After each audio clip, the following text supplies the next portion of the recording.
আজকে তোমাদের সঙ্গে শেয়ার করব কি করে তোমরা ভিটিলিগো স্কিনে মেকআপ করতে পারো।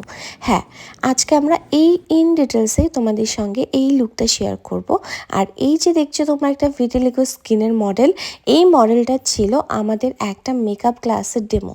তো আমরা যখনই মেকআপ ক্লাসে ডেমনস্ট্রেশন করি তখন কিন্তু আমরা সব টাইপের স্কিনই রাখি। কারণ কি হয়, ধরো যার একটা অলরেডি সুন্দর স্কিন বা ফ্ললেস স্কিন, তার স্কিনে কিন্তু মেকআপ করলে কিন্তু এমনিতেই সুন্দর হবে, আর প্লাস বেসটাও কিন্তু প্রচণ্ড ফ্ললেস হবে। কিন্তু যাদের স্কিনটা প্রচণ্ড পরিমাণে প্রবলেম বা প্রচণ্ড পরিমাণে ড্রাই বা প্রচণ্ড অ্যাকনে পিম্পল রয়েছে, সেক্ষেত্রে আমরা কিভাবে মেকআপটা করতে পারি। তো আমার আজকের মডেলের ফেসটা তোমরা দেখতেই পাচ্ছ।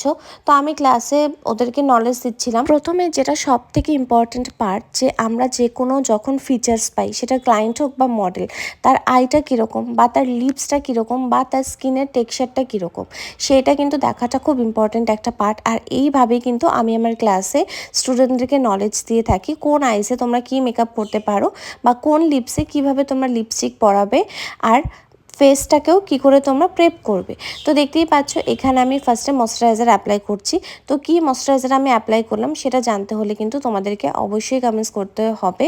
আর আরেকটা টপিকে আসি, যেটা আমরা সবাই তো স্মুথ ক্লিন স্কিনে ডেমো দেখেই থাকি, বাট একটা সিম্পল ব্যাপার, যখন কারো স্কিনে কোনো রকম প্রবলেম নেই বা পুরো স্কিনটা ক্লিন বা পরিষ্কার, সেই স্কিনে যখনই আমরা মেকআপ করবো, মেকআপটা তো অবশ্যই ক্লিন অ্যান্ড পরিষ্কার হবেই। কিন্তু যার স্কিনে প্রচণ্ড পরিমাণে অ্যাকনে পিম্পল বা এই রকমের স্পট, তো স্পটটাকে আমরা কিভাবে ঢাকবো সেটাই আমরা শিখে নেব আজকের ভিডিওতে। তো দেখতেই পাচ্ছ এখানে আমি গ্রিন কালার কারেক্টার নিচ্ছি, আর আমার মডেলের যেই পার্টগুলোতে প্রবলেম, সেই পার্টেই দেখো অল্প অল্প আমরা কারেক্টার দিয়ে সেগুলোকে কভার করছি। কভার করে করে এরপরেই আমরা যাব ফাউন্ডেশন অ্যাপ্লিকেশনে।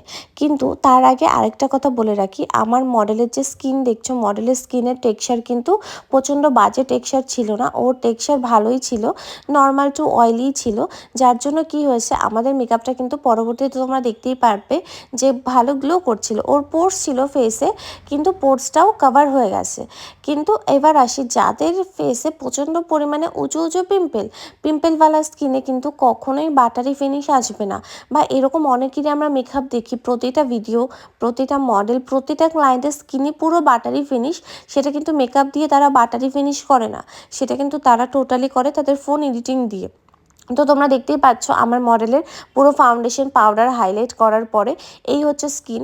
আর ও স্কিনে কোনো রকম উঁচু অ্যাকনে পিম্পল কিছু ছিল না, যার জন্য আমাদের দেখো কোনো রকম উঁচু উঁচু স্পট কিছু ভিজিবল হচ্ছে না। কিন্তু ওর গালে ছোটো ছোটো পোর্স ছিল, তো পোর্সটা তোমরা ভিডিওতে জুম করে দেখতেই পারবে, পোর্সগুলো কিন্তু ভিজিবল হচ্ছে। আর এই ভিজিবল হওয়াটা কিন্তু খুবই স্বাভাবিক একটা টপিক আর স্বাভাবিক একটা ব্যাপার। কিন্তু কিছু কিছু জন তাদের ভিডিওতে এত পরিমাণে এডিট করে যে তার স্কিনে না কোনো পোর্স বোঝা যায়, না কোনো স্কিনের টেক্সচার বোঝা যায়, শুধু বোঝা যায় তাদের ব্লার ব্লার মেকআপ আর ব্লার ব্লার আই। বা দূর থেকে তারা এত ভালো প্রেজেন্টেশন দেয় যে প্রেজেন্টেশন দেখে মনে হয় যে কি না কি তারা মেকআপে ইউজ করেছে। কিন্তু অ্যাকচুয়াল যেটা ফ্যাক্ট, প্রতিটা মানুষেরই কিন্তু স্কিনে স্পট থাকে, পোর্স থাকে। তো তোমরা দেখতেই পাচ্ছ এখানে পোর্স কিন্তু ভিজিবল হচ্ছে, আর ভিজিবল হওয়াটাই স্বাভাবিক। তো তোমরা অবশ্যই জানিও আমাদের আজকের এই ভিটিলিগো স্কিনের মডেলকে তোমাদের কীরকম লাগলো, আর মেকআপ টিউটোরিয়ালটা তোমাদের কীরকম লাগলো।